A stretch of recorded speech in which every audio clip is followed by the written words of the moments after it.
Nous allons maintenant voir comment simuler avec le simulateur multisim de National Instruments. Alors pour cela, voilà, maintenant le montage a été entièrement saisi avec les instructions du tutoriel précédent. Il va nous falloir maintenant rajouter un générateur ici de signaux rectangulaires pour simuler en fait la main de l'homme, puisque là ici on a un montage monostable. Et qui dit monostable dit qu'on a besoin d'un stimuli en entrée en fait pour engendrer en sortie une impulsion d'un temps maîtrisé. Pour cela, il nous suffit donc de rajouter en fait un générateur rectangulaire qu'ici j'ai configuré avec donc une période de 2 secondes, voilà, et des temps d'impulsion en fait, donc c'est-à-dire d'appui de la main humaine d'une centaine de millisecondes. Voilà. Et donc on va devoir regarder maintenant en sortie comment évolue le signal. Alors pour ça il suffit d'aller là, ici dans les sondes.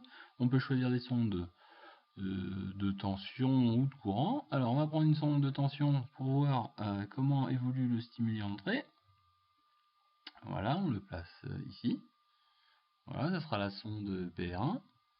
Nous allons maintenant positionner une sonde de courant ici par exemple, voilà, pour voir comment fonctionnera notre LED qui s'allumera pendant qu'on appuiera sur la sonnette. Et puis on va mettre une deuxième sonde de courant ici sur notre buzzer pour voir si notre buzzer fonctionne bien pendant le temps voulu. Notre cahier des charges dit qu'à chaque fois qu'on appuie sur le bouton, il faudra que la LED et le buzzer fonctionnent pendant 500 millisecondes, plus ou moins 10%. Voilà. Pour donc observer ces signaux-là en fonction du temps, il s'agit d'une simulation de type transient. Voilà, il nous suffit tout simplement ici, donc là on voit qu'on est dans l'onglet documents pour régler tout ça. Il faut simuler le temps, il faut dire le temps de simulation. Ici on va faire une simulation de 5 secondes, ça sera suffisant. Voilà, et puis il nous suffit de cliquer sur Start Simulation ou sur cette icône ici qui est là. Voilà, ça nous lance la simulation